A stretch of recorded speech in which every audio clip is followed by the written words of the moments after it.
Good evening, everyone, and welcome to another episode of NBA Sports Talk.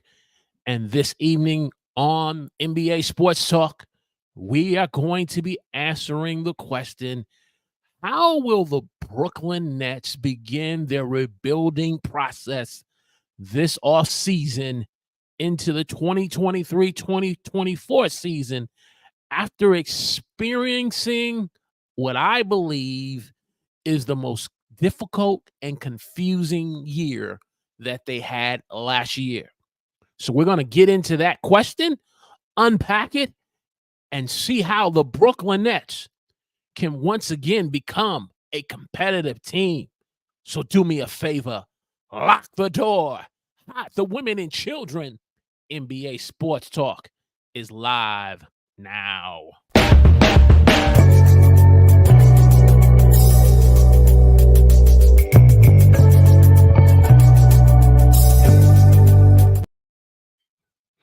Praise the Lord, everyone. Good evening. Welcome to NBA Sports Talk. I'm your host, Walter Strong.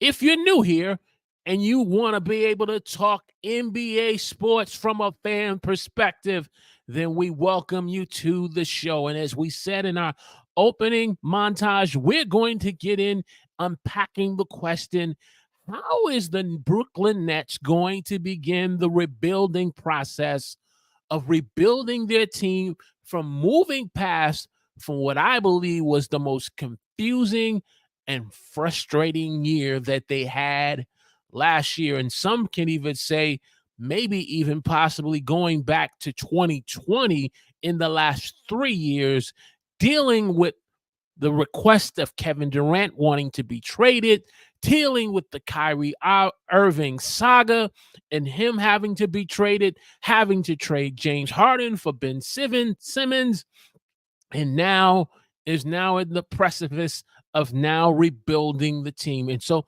we're going to get into that. And before we get into that, just if you're in the chat this evening, let us know where you're watching us from. Give us a hashtag Team Live in the chat. And if you're watching the replay of this episode of NBA Sports Talk, then give me a hashtag Team Replay in the comments section. So let's get into this discussion. Let's get into this matter of how is the Brooklyn Nets going to be able to rebuild their team after this last year of confusing and frustrating year that they had.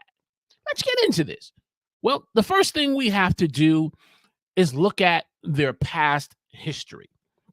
I believe we have to look at the Brooklyn Nets past history that they've had for the last, not just last year, but for the last 3 years. You know, right around about this time, Kevin Durant puts out the request to wanting to be traded. He ends up meeting with the owner, Joe Tsai, even makes a request for the coach, Steve Nash, to be fired, who would later on be fired just shortly after the season starts. And unfortunately, things don't get better, and Kevin Durant still wants to be traded, makes a demand of what team he wants to go to, which now he is on the Phoenix Suns. They're also dealing with the Kyrie Irving situation where they pretty much let him know that they are not giving him a contract extension. And if they're going to offer him a contract extension, it's going to be with conditions. And so you have that drama going on. You have the evidence of a very bad trade being made with James Harden going to the Philadelphia 76ers for exchange for Ben Simmons, who at that point had not even played yet, who got traded for the season before, but ends up finding that somehow or another he passes the physical, but he is still dealing with continuing back issues. He's dealing with mental health issues. He's dealing with a couple other issues that the Brooklyn Nets are trying their best to try to navigate and figure out, what they got here. And they have other players like Seth Curry, and they have players, that they are trying to rebuild their team to get ready for the playoffs. And so as a result, they end up making the decision that, okay, we got to grant Kevin Durant's trade request. They trade him to the Phoenix Suns, and in return, they get Cam Johnson, they get Mikal Bridges, and they get some draft picks. They trade Kyrie Irving, and they get some draft picks and some other players along with Spencer Dinwiddie, and they try to move forward now with a Ben Simmons who's yet to really play and who really is no form of his former self of being an all-star. And then come to the playoffs, the Brooklyn Nets are now swept out of the first round. And so now they're in a rebuilding mode. But there's some positive gems that came out towards the ends of the season that we're going to get into. But I kind of wanted to lay the groundwork about why they need to be rebuilding. And so let's touch on, their past history, but now let's touch on team management. For the Brooklyn Nets to have to rebuild their team, management is going to have to make a commitment to rebuilding this team the right way. They're going to have to rebuild the team the right way. And I think they've gotten a good start from free agency and signing Cam Johnson. They couldn't let Cam Johnson get away because other teams were definitely looking at one, in particular, the Detroit Pistons were definitely looking at Cam Johnson.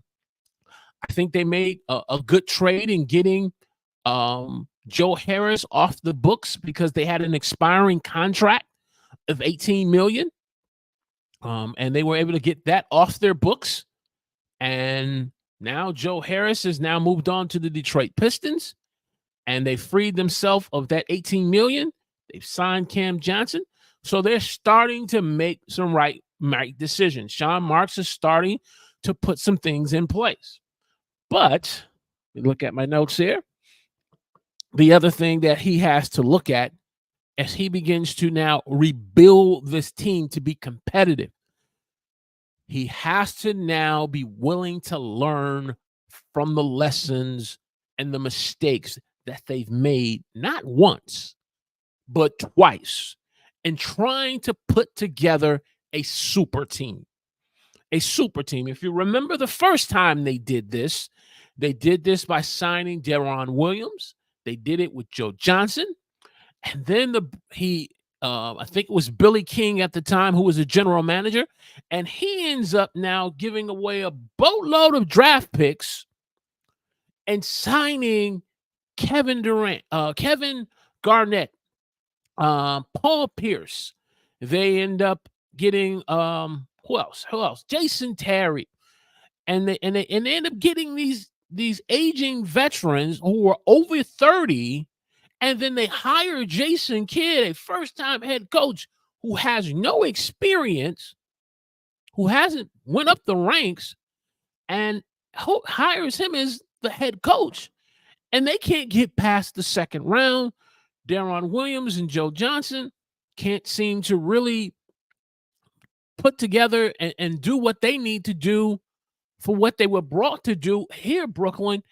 And they never get past the second round. And as a result, Paul Pierce leaves for Washington the next year. Finally, they move on with Kevin Garnett and send him back to Minnesota. And they end up disbanding their first version of their super team. So they begin to, because they have no draft picks, they now have to kind of work with what little that they have. And they begin to get players like Jarrett Allen, and they begin to get players like Karis LeVert, and they begin to get individuals like Spencer Dinwiddie, and they hire Kenny Atkinson, and he begins to make the Brooklyn Nets a very competitive and attractive team. They compete. They were competing every night, and to the point that Kyrie Irving, when it's time for him to make a decision if he wants to stay with Boston, he elects to now says he wants to come to Brooklyn. And so, okay, all right, now you got Kyrie Irving, but then shortly after Kyrie Irving, Kevin Durant decides to want to come, but then the Brooklyn Nets begin to make that same mistake that they did before with wanting a super team. It's okay to take Kyrie Irving. He's probably a box office superstar. No complaints about wanting Kevin Durant, who was just recovering from an injury. But then you end up paying DeAndre Jordan a boatload of money, and you allow him to manipulate through player empowerment, and Kevin Durant and Kyrie Irving to manipulate to end up he starting over Jared Allen, who was becoming a budding superstar, an all-star himself. Well, you know the story if you've been watching and following the Brooklyn Nets. Ultimately, Kenny Atkinson ends up being fired, who was probably doing a great and marvelous job. He ends up being replaced with Steve Nash, who some believe was just basically a puppet coach. And the rest is history, and the Brooklyn Nets eventually end up taking it the step further and saying, okay, let's go after James Harden. So now you have James Harden, you have Kyrie Irving, and you have Kevin Durant. And within the last 3 years, it's been history. It's been history. So now, how do the Brooklyn Nets now rebuild? The management, Josiah, the owner, Sean Marks, now have to go back to the drawing board and to rebuild this team. And I believe they have to begin to rebuild this team around budding superstars that they have in Cam Johnson, existing stars that have returned for a second time in Spencer Dinwiddie. They got to rebuild this team around Mikal Bridges. And they got this, and they have draft picks. Before, they didn't have draft picks. They didn't own their own draft picks. Now they have draft picks. And so you can build this team through the draft. And as you build this team through the draft, and which now brings me to my next point, let me just jump over here. Coaching, head coach. Now you have Jacques Vaughn, who's been a steady coach on the Brooklyn Nets coaching staff. And you got to be able to say, from a long-term standpoint, not just from a short-term standpoint, let this guy begin to build the team, to build culture, to build an identity, to build chemistry. I'll say that again. Allow Jacques Vaughn, who's coached in other places, and he did pretty decent. Allow him to build a culture here in Brooklyn. Allow him to build chemistry with the team, build an identity with the team. Allow him to do those things so that when you now make a move for free agency again, that you attract the right free agents that are going to come to the team, and you don't fall victim to what I call the shiny object of, we got to build a super team, and you give up all your power to player empowerment. And that's how they're going to be able to rebuild the Brooklyn Nets into a competitive team. Hey, if you are getting great value out of this episode of NBA Sports Talk, as we share and our thoughts from a fan's perspective on how the Brooklyn Nets are going to rebuild their team despite having one of the most difficult and confusing seasons last year, do me a favor, click that thumbs up button for me. Share this on your favorite social media platform. We see our dear sister Florence, who is here with us on Team Live of this episode of NBA Sports Talk. Good evening. She says in the comments section, rebuilding is a fresh start. Yes, it is. But when it comes to rebuilding from a fresh start, the question becomes, are you going to rebuild the right way?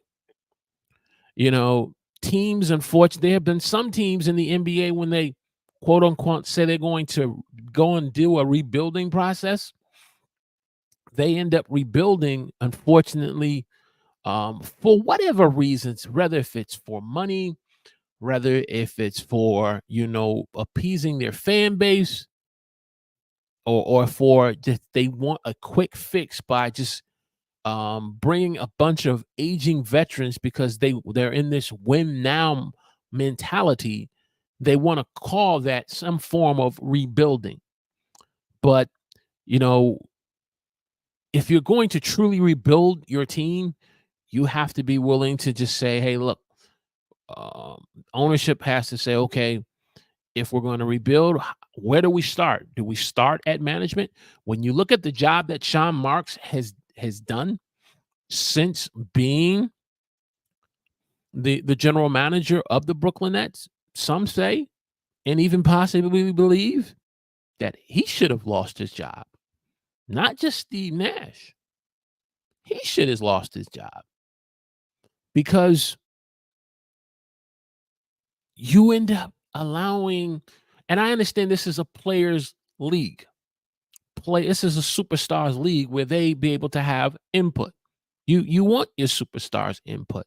But ultimately, if you are the general manager, if you are the basketball of operations vice president, um, the decision lies with him or her who is in that position.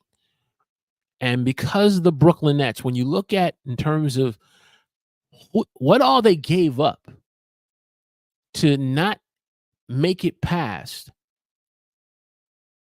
the second round of the NBA playoffs, I think Sean Marks possibly should have lost his job, but he survives. There's a lesson learned for him, so he survives.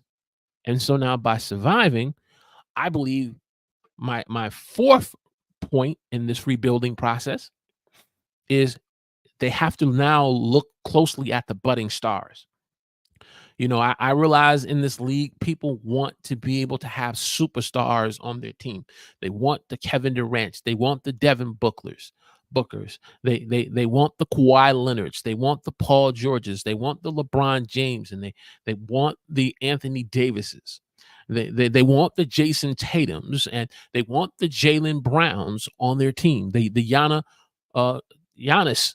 Antetokounmpo, man, I just butchered his name. Giannis on Milwaukee, and they want the Chris Middletons. I get that, but you have a budding star in Mikal Bridges on your team now. You have a budding superstar, and it's interesting. I was listening to an interview that he did on the Pivot with Ryan Clark and his crew, and he was sharing how he was really getting into a real offensive groove coming from being a bench player, primarily coming off the bench, then now becoming a major contributor. Monty Williams, the coach at the time, had really asked him to step up and to really take on the load of the offensive side of the ball. And he was doing that. And he was feeling, hey, look, here, Phoenix had just gotten to the NBA Finals, lost to Milwaukee. He's now getting the opportunity. Devin Booker's back. Chris Paul is back. They're getting ready to make a move. But then, right when all these things happen,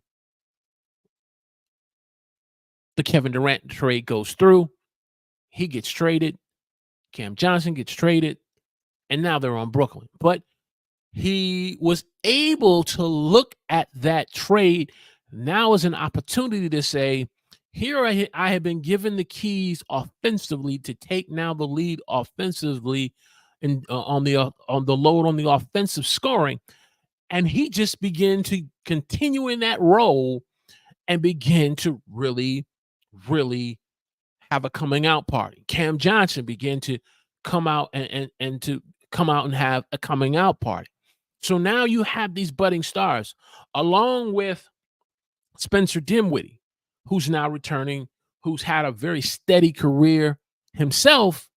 You have all these budding stars.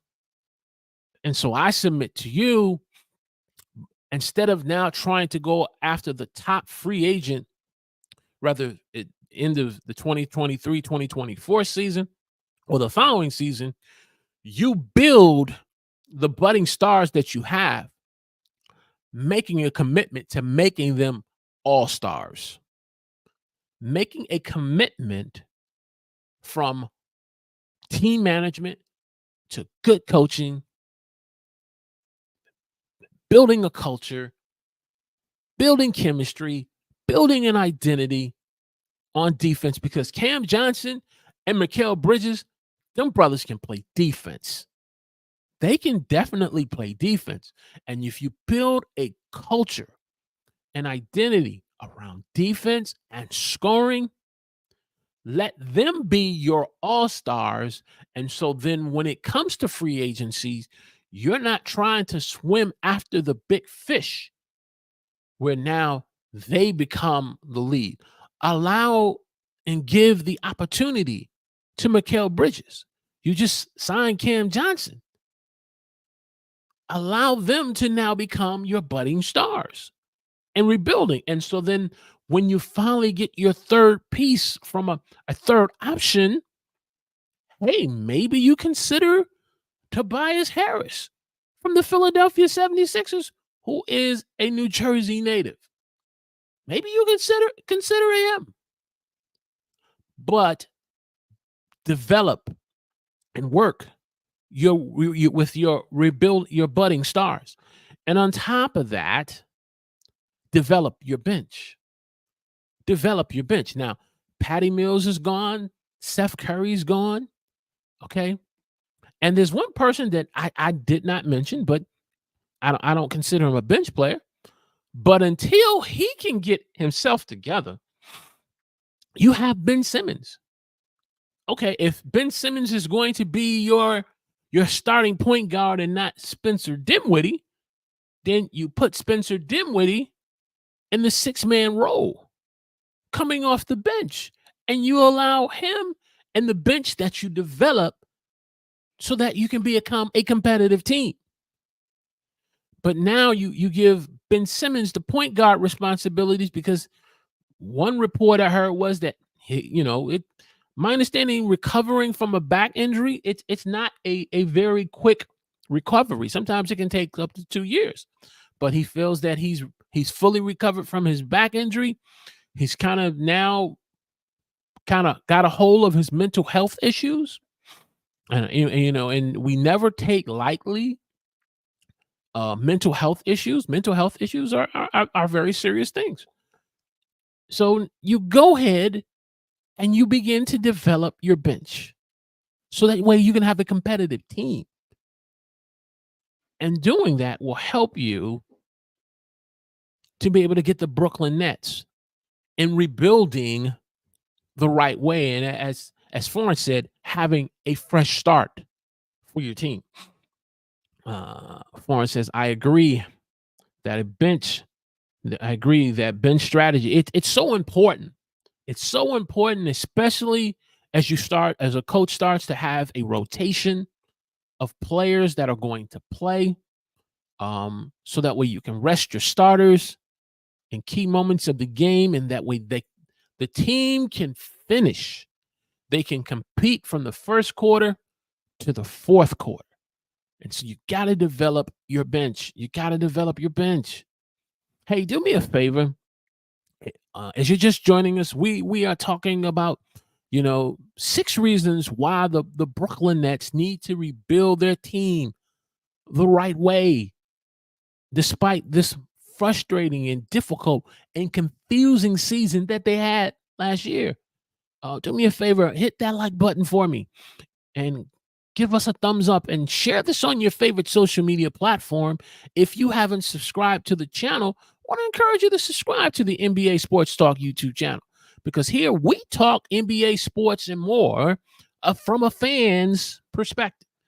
And so if you love the NBA like I do, I want to encourage you to subscribe, click the alert notification button. If you're watching us, let us know in the chat where you're watching us from. Give us a hashtag Team Live.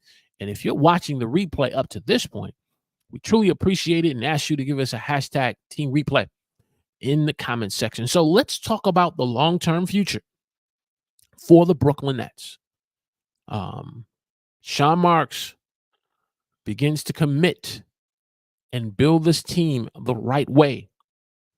The long-term future now becomes making this a competitive team so that you manage expectations, you keep a consistent coach over the next 3 years for the Brooklyn Nets.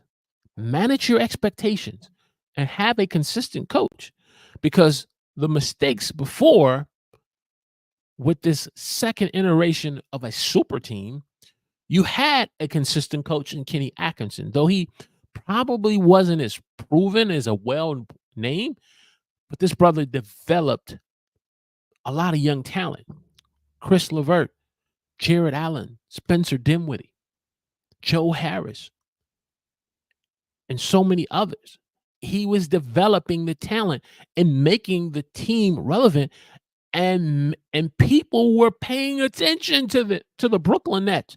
And at this point, Kyrie Irving had not even been on the team yet. Kevin Durant had not even been on the team. James Harden was in Houston. So have a consistent coach that you stick with over the next 3 years, and you manage your expectations so that way when you become competitive, you just begin the process of rebuilding, become competitive, and shoot for the goal of, okay, let's get into the play-in. If we can't get to the AC, let's at least get into the play-in scenario for the playoffs. You hit that goal, then the next goal is you move up until free agency comes. You can make the right trades that all fit for the team so that you are rebuilding the right way. That should be a part of the long-term future. Getting away from, okay, Jacques, we're going to let you coach for a year. And yes, right now, Mike Budenholzer is still out there. My thought process is, okay, maybe Mike didn't want to be involved with the rebuilding process with the Brooklyn Nets and did not consider wanting to coach with Brooklyn. That's understandable. He's a championship head coach. Okay, he's earned that. He's earned that. But if at some point you feel Jacques Vaughn is not working out, find the next coach that will now take you to the next level. If you remember when Doug Collins, I'm being a Detroit Piston fan, it pains me to talk about the Chicago Bulls, but we talk about NBA sports, so the Chicago Bulls are a part of the NBA. I mean, there was a period of time where the coach of the Bulls was Doug Collins. And as the Bulls were losing to the Detroit Pistons, eventually Jerry Cross made the decision to say, okay, Doug Collins is only going to get us so far. We need a new coach. We need to hire Phil Jackson. Okay. Same thing you could say for the Detroit Pistons. The Detroit Pistons, before they end up winning back-to-back NBA championships and going to the Eastern Conference Finals at least 4 times out of that year, they had a coach named Scotty Robertson. And he could not get the Pistons past the first round. If I recall, it was the first round. Jack McCloskey, the late Jack McCloskey, signs Chuck Daly. Chuck Daly helps to turn the Pistons into having a culture of defense, building an identity, and building chemistry that helps them to eventually overtake the Boston Celtics, lose to the Lakers in the 1988-89 season, and the 1988 season, and then they come back and they beat the Lakers and beat the Trailblazers. So if you have to change coaches, do it from a long-term plan in future that you're going to make the team competitive, so that the goal for Brooklyn, if you're going to be in this New York market and compete with the New York Knicks, you will be relevant. You will be relevant. Now, me living in here in Long Island, New York, I know, even though I'm a Detroit Pistons fan, I know by living here in Long Island, New York, a lot of New Yorkers to tell you the New York Knicks, it's a Knick town. Though some will say, well, hey, the Knicks haven't won since the 70s. They haven't won since Walt Frazier and and that team from the 70s. But the same can be said for the Nets. The Nets, when they were in New Jersey, they were a very competitive team that made the finals on 2 occasions. But they've been here now for 10 years. They've been here since 10 years. They're down here in the Barclays Center.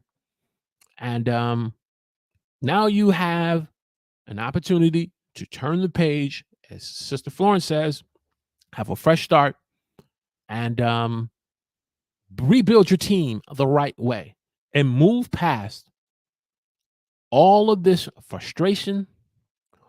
All of this, is a person going to be vaccinated or not? Will they play in away games, home games? Moving away from player empowerment where players demand coaches to be fired. It's time to move past that and rebuild the right way. And so that's what this episode was for.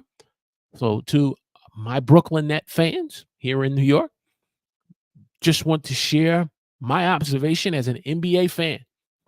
What I'm sharing with you is all fact. I'm sharing with you all fact. What you've seen and just like what I saw. And like I said, there were times when I would watch some Brooklyn Net games, and I think I got more enjoyment from the Brooklyn Nets on the days before Kyrie and before Kevin Durant. There was chemistry. There was a culture of committing to win and play hard. There was an identity to want to play the game the right way. But for some reason, whether if it was Mikhail Prokhorov, or Joe Tsai, or even Sean Marks, whoever the person was, they got bit by this shiny object of, we got to put together a super team. Well, LeBron and Wade and Bosh and those individuals in Miami, they built a super team and they won 2 championships. How come we can't do it in Brooklyn? Super teams, in my opinion, were just a fad and a trend that happened for a period of time. The Denver Nuggets just proved that. The Milwaukee Bucks have recently proved that super teams are not going to be able to win championships. It's a team that's going to win. And so that's what the Brooklyn Nets are going to have to do the right way. Hey, if you've been getting great value out of this discussion talking NBA sports about the rebuild of the Brooklyn Nets in the 2023-2024 season, moving past their confusing season of last year, click that thumbs up button for me and share this on your favorite social media platform. And if you haven't subscribed, want to encourage you to subscribe to the new NBA Sports Talk YouTube channel and click that alert notification button. So, question of the day for you as a fan of your own team, though we're talking about the Brooklyn Nets. What is you believe your team's expectation for next year? Is it to be able to be competitive? Is it to win a divisional title? Is it to be able to compete for the Eastern or Western Conference title, or win the NBA championship? You let me know either in the chat or in the comments section. And so as we bring this train into the station, I want to thank each and every one of you who have been listening to NBA Sports Talk this evening. My dear sister Florence in the live chat, I want to thank you. Team Replay, I really appreciate you watching the replay, leaving me your feedback, giving me your thoughts, and we'll do our very best to answer each and every one of your comments as you leave them in the comments section. And so next week, we're going to continue to in this NBA off season to continue to just have a great discussion about the different teams in the NBA until it's time for the 2020-2024 opening season for the NBA. Right now, we are enjoying the summer. The summer league is now over, and so let us all enjoy our summer, and we'll do that. See one more comment, and then we're going to get up on out of here. Great show. Thank you very much. Thank you very much. Definitely, these shows cannot be of true value without your input, the NBA fan community. And, I've been thinking about a community name, and so I haven't made it official, but I am definitely thinking about the NBA sports talk community. But I would love to get your thoughts in the comments section on a community name or even in the community tab. So we are leaving some content over in the YouTube community tab. So give us your feedback on a community name for this channel. But I'm kind of fond of want to be consistent and just call it the NBA Sports Talk community that we have. But we're definitely open to your voice and your opinion. So we're going to get up on out of here. We've brought this train into the station. Do me a favor, unlock the door. Let the women and children out. Let them know NBA Sports Talk now is off the air. God bless.